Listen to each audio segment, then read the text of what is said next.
Alright, so Death of the Family is Snyder and Capullo's third volume of Batman, and before I start this review, I need to address a couple of things before this. Um,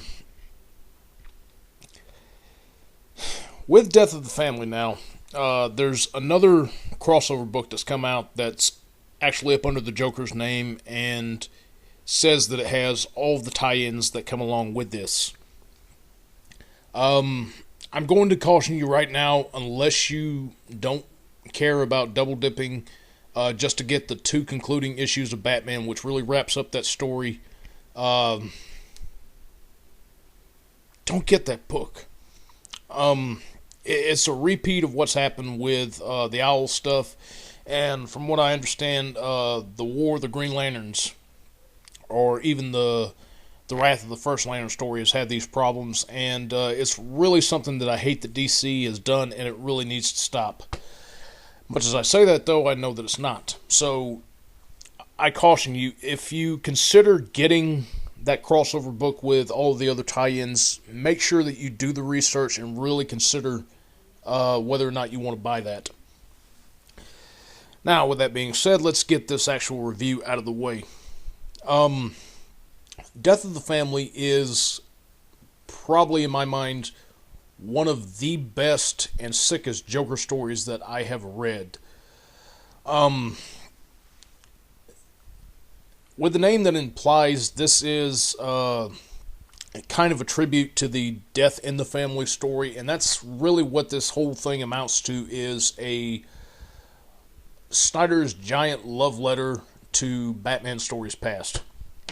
Um, if you want a better way to think about it, think about this kind of like what Joss Whedon did with Cabin in the Woods, where it paid tribute to the old horror movies, but yet it really sat down and examined the cliches of why certain things have happened, or kind of paid tribute to things that came in the past, but also brought a fresh angle to the story. And that's what this is. Uh, Let me go ahead and get get a lot of the good stuff out of the way before I get to the couple of major problems that I have with the end of this. Um, the main story of this is actually 5 issues long for Batman. It's really the basics of what you need to know between these two, and it's a lot better than what Court of the Owls was, or not Court of the Owls, but the entire, which I just refer to as the Owl Saga. This is much better than that. Um, I am, as a casual Batman fan, and with all that I've read, I am so sick and tired of the constant need to go and examine these two's relationship. Um, with all of the, their day and night polar opposites, their enemies, their intertwined soulmates, their quasi-gay lovers who just have not consummated their relationship, but it transcends into a much more bigger thing than that. I'm so sick of those, but yet at the same time, I'm able to love this for the way that Snyder has decided to examine a newer aspect of it, and I really like this.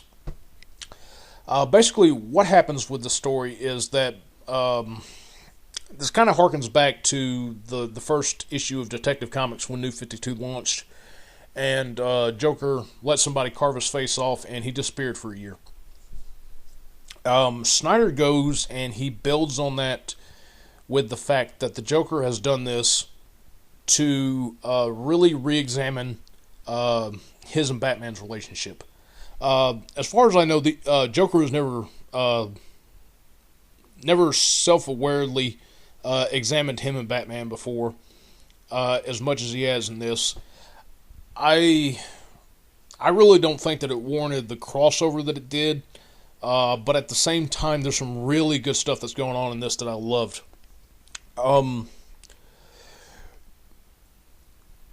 Joker has gotten to the point where he realizes that Batman is not the same as he was when they first encountered each other. He goes and he realizes that what's wrong with Batman is that his extended family has been holding him back all this time, and Batman has just not been fighting with the passion that the Joker has really been coming after him with, and that's really what the whole point of the story is just to try and pull Batman back down into the way that he used to be when he started out, and really let these two just fly at each other. There's a lot of suspense built up in this book with a lot of the stuff that happens.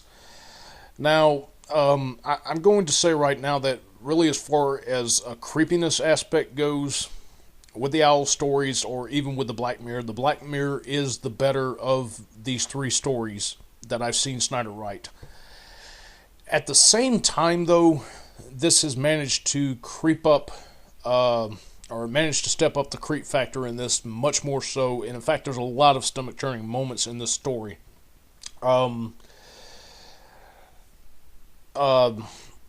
The Joker goes and he recreates a lot of these first encounters that he and Batman had, and there's a lot of other aspects to the story that's really creepy too. When Joker goes to the police station to reclaim his face, and Gordon's in there alone with the Joker, you don't actually see him, but the lights are out, and he's going around and he's snapping people's necks as the lights flicker on and off, and it's really a huge creep factor that begins to seep into this. The way that Arkham Asylum gets laid out as like this giant gauntlet for Batman to run in order to save his sidekicks after they've been taken by Joker is really, I mean, it's a great tribute to a lot of the stuff. I mean, Morrison's Arkham Asylum is put into examination on this. There's a lot of other stories that are laid out, and sickly laid out, I might add. The body, the tapestry made of living human bodies is disgusting. And apparently the Joker has some major hate for horses that I've just never realized until now in this story. And he also kind of flirts with the idea that he's figured out who the Bat family really are, and there's a lot of teasing that some things might be revealed that haven't been revealed about Batman.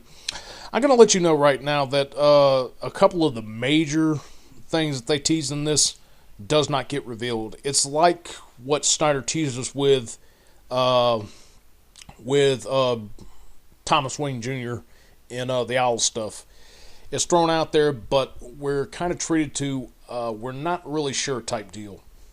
And it's really a disappointing aspect of the story.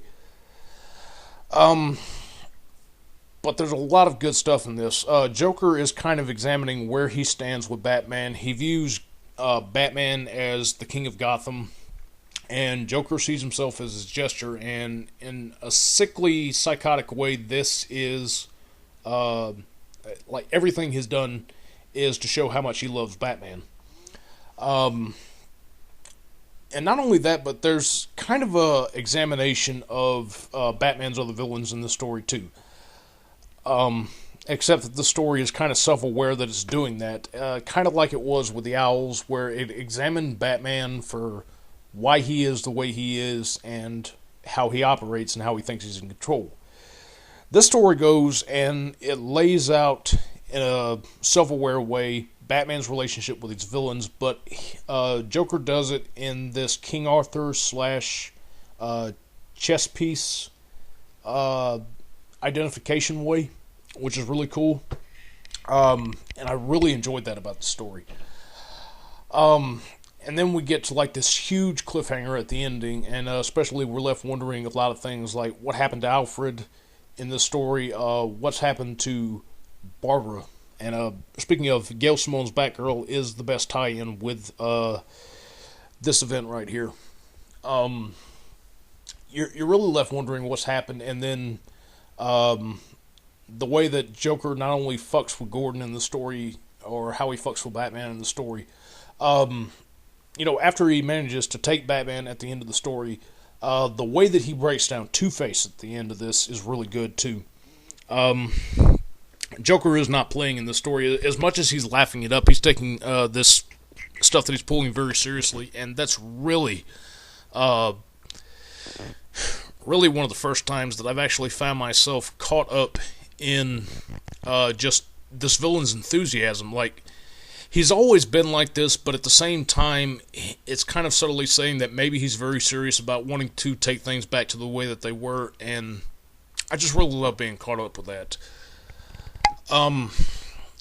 As we get to the end of the story, though, we're kind of repeating problems that we had with the Owl stuff, which is that we get a lot of great build-up in here, we get a lot of really good things done, and then we get kind of this anticlimactic ending. I think when Blue Goblin reviewed the end of the story, the way that he said it at the end of this is how it best applies here, is that this feels like a hugely mature Batman story, and then we get kind of this Batman the Animated Series cop-out at the end of it, which is a real letdown. And that's the 5 issues of the story. This is done much, much better than what the Owls was. And it's a really good examination of these characters, but yet it just has that letdown ending at it. The last issue of this story basically goes back to us dealing with Harper Row again. She was there at the end of Volume 2, kind of examine her and Batman about how they know each other. We get another one of those stories again, and it seems like Snyder is wanting to set her up for something. Now, in case you didn't know that that Robin is dead, and we're kind of speculating that maybe she'll become the new Robin on down the line. We're not for sure, but it kind of feels like that. In the long run, this is a much, much better told story than what the Owls was. There's a lot of really good stuff in here for people who are new to Batman. Old fans will have fun with it. It's kind of a hyped up story, but it's really well worth the hype. It's just a couple of questions that don't get answered at the end, and then, kind of the anticlimactic ending that really lets you down with the story at the end of it. But it's still good once you get to the end of it. You don't like the ending, but you just kind of look back at what you had to go through to get there, and at the same time still say, this is a hell of a ride. What they kind of tease as explaining doesn't really get explained in here, but it does leave you with some major consequences at the end, and that's really the best thing about this story. So yeah, I would definitely recommend getting this. I would recommend getting Batgirl as well. The only thing that I'm going to tell you is that it's not really concluded in that story. All the sidekicks have stories that basically have them dealing with the Joker, but their conclusions fall into this with Batman 17, or 18, excuse me, and they kind of tantamount to the same cliffhanger at the end, so that's kind of why I recommend that you stick with this, and just really sit back and enjoy the story, and hope you guys